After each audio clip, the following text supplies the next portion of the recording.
Bonjour et bienvenue à cette édition spéciale. Aujourd'hui, 23 avril 2026, l'affaire Aïcha Kamoise prend une tournure inattendue avec un ultimatum choc. Steve Fa officiel a lancé un ultimatum de 10 heures à Steven Bienou pour la libération d'Aïcha Kamoise. Cette nouvelle pression ajoute une couche de complexité à un dossier déjà tendu. Accrochez-vous, car les développements sont nombreux et la tension palpable. L'affaire Aïcha Kamoise, blogueuse et influenceuse camerounaise, a pris une tournure inattendue.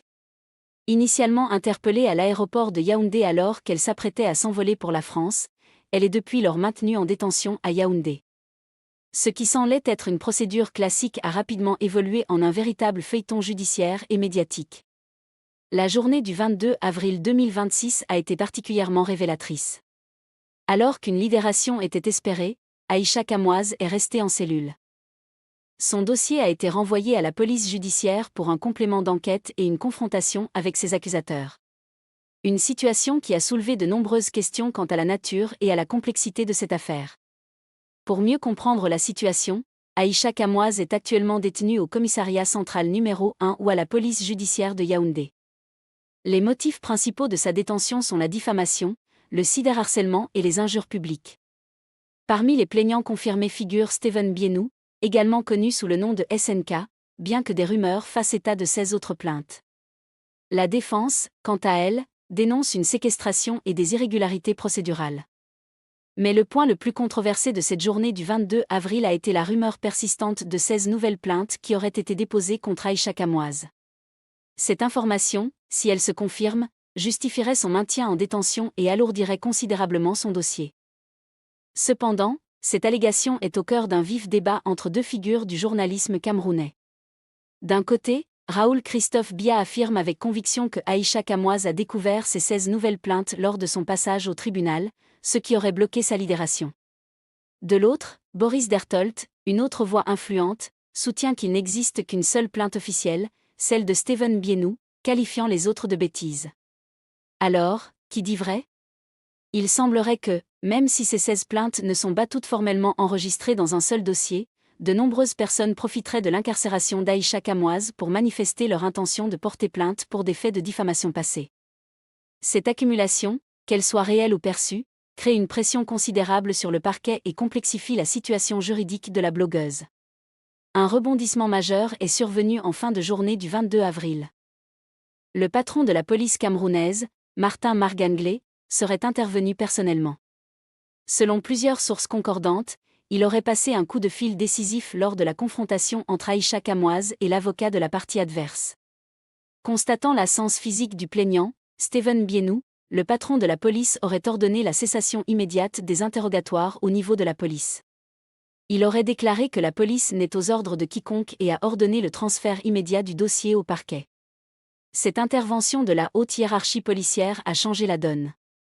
Elle souligne les tensions entre les différentes instances et le respect strict de la procédure en l'absence du plaignant. Au-delà de cette controverse, l'état de la procédure au 22 avril était clair, Aïcha Kamoise a passé sa 5e nuit en détention. Des sources proches indiquent qu'elle aurait refusé de signer une lettre d'engagement ou de présenter des excuses publiques, préférant que l'affaire suive son cours devant le parquet. Un autre élément crucial est le transfert définitif de son dossier. Initialement traité par le tribunal de grande instance du Moundi, l'affaire est désormais entre les mains du tribunal de première instance de Yaoundé Centre administratif.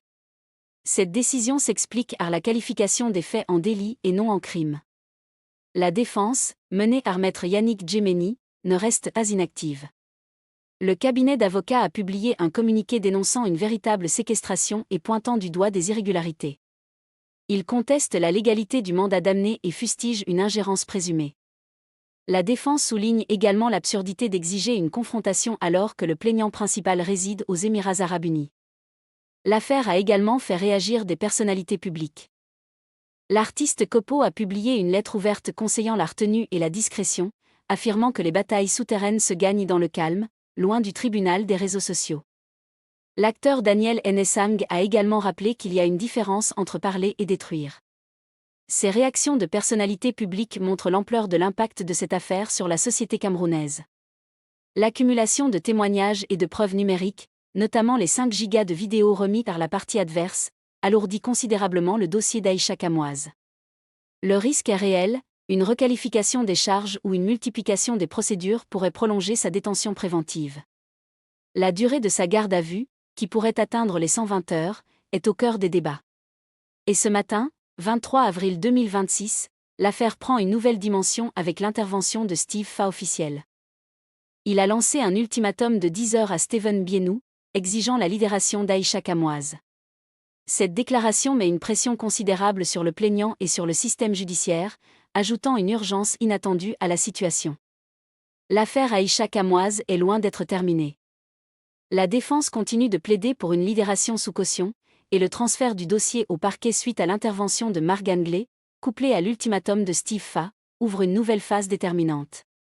Nous continuerons de suivre cette affaire de près et de vous tenir informés de chaque nouveau développement.